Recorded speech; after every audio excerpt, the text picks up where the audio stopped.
Hi guys, how's it going? Thanks for tuning in. So I've got Flynn here with me, and now he's at my forge rather than me at his. And today we're going to be doing the bevels on the Wakizashi, finally.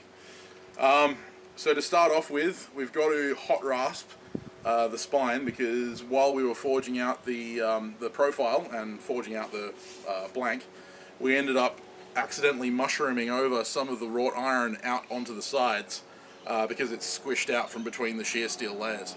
So all I'm going to do is get it hot in the forge, stick it in the vise, and hit it with a farrier's rasp to take off all of those nasty folds. And yeah, it's going to be a good day.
forge getting these bevels done. Unfortunately for the morning, and I didn't explain this in the intro, but we didn't have power until about 2 o'clock, which is why you saw us hot rasping instead of using my fire and grinder.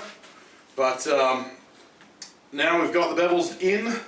The geometry is pretty good. There's a few little squiggles and wiggles, but they're going to come out in the grinding. As far as that goes, I'm going to pass this on to Flynn, and if you go to his channel, in the next couple of weeks, you'll see him grind and polish and heat treat this, ready for fittings, and then it'll come back to me to do the fittings. So, I hope you enjoyed this segment of the forging process. I surely did. I'm really happy with how it came out.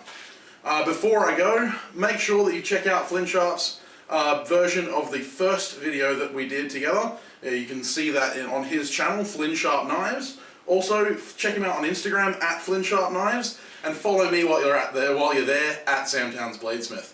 Also, if you want to follow me on Facebook, my Facebook page is Samtown's Bladesmith.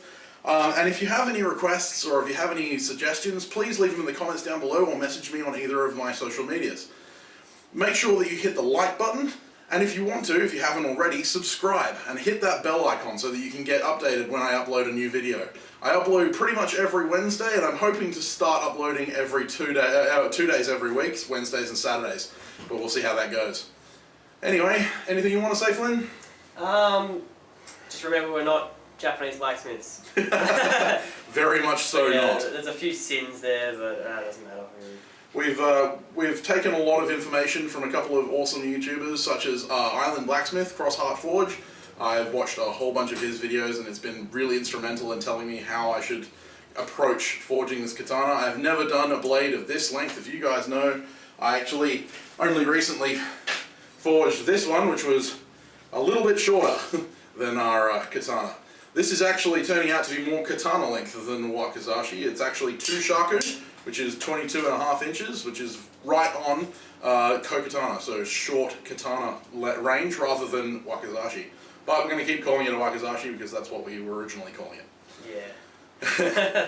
Anyway guys, I'll see you in the next video. Stay tuned.